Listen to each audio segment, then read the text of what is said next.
Hello viewers, আসসালামু আলাইকুম। বর্তমানে জন্ম নিবন্ধন আবেদন দুটি ক্যাটাগরিতে করা যাবে।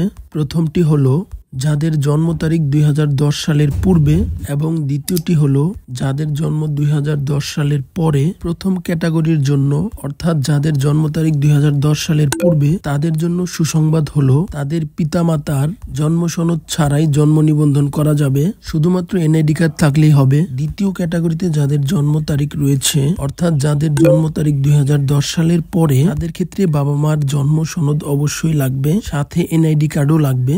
সকলের ক্ষেত্রে জন্ম নিবন্ধন আবেদন করার জন্য এই ডকুমেন্টগুলো লাগবে। ডকুমেন্টগুলো হলো চিকিৎসক কর্তৃক প্রত্যয়নপত্র, ইউটিলিটি বিল অথবা জমির খাজনা ও কর পরিশোধের রসিদ। এই ডকুমেন্টগুলো অবশ্যই লাগবে। এবার প্র্যাকটিক্যালি দেখা যাক। আমি এই ফর্মটি সম্পূর্ণ পূরণ করে 2009 জন্ম তারিখ দিয়ে দিলাম। অবশ্যই ফর্মটি সঠিকভাবে পূরণ করতে হবে। ওকে, এবার ফর্মটি পূরণ করার পর পরবর্তী অপশনে ক্লিক করলে এখানে শো করবে কি কি লাগবে এবং কি কি লাগবে না।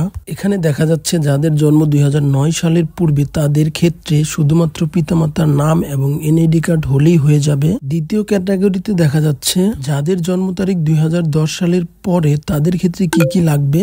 ফর্মটি সম্পূর্ণ পূরণ করে দেখা যাক জন্ম নিবন্ধন আবেদন করার ক্ষেত্রে কি কি কাগজপত্র লাগে। ফর্মটি পূরণ হলে পরবর্তী অপশনে ক্লিক করলে এই যেখানে আমরা দেখতে পাবো কি কি লাগবে।